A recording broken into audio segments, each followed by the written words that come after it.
నేటి పునీతులు పునీత మెటిల్దా గారు.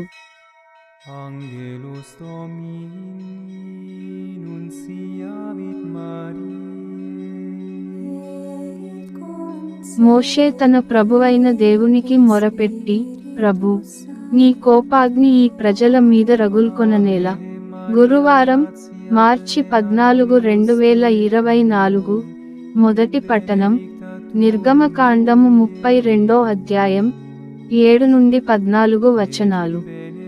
ప్రభువు మోషేతో, నీవు వెంటనే కొండ దిగి క్రిందికి పొమ్ము, నీవు ఐగుప్తు నుండి నడిపించుకొని వచ్చిన ప్రజలు మతభ్రష్టులైరి. వారు కన్ను మూసి తెరచునంతలో నా ఆజ్ఞ మీరిరి. పోతదూడను ఒకదానిని తయారు చేసుకుని దానిని బలులతో ఆరాధించిరి.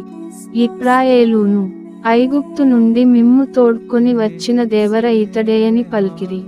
ఈ ప్రజల తీరు నాకు తెలియును. వీరికి తల బిరుసు ఎక్కువ.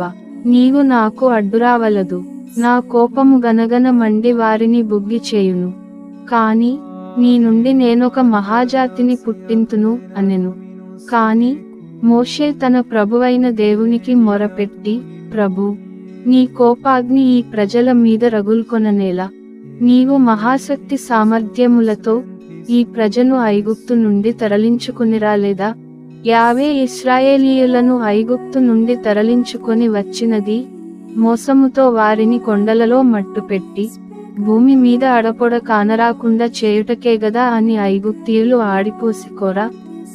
కనుక నీ కోపాగ్నిని అరికట్టుము. ఈ ప్రజలను నాశము చేయవలెనను తలంపు వీడుము. నీ సేవకులగు అబ్రహాము, ఈసాకు, యాకోబులను మరచితివా? నేను మీ సంతతిని ఆకాశ నక్షత్రముల వలె లెక్కకు అందకుండునట్లు చేసెదను.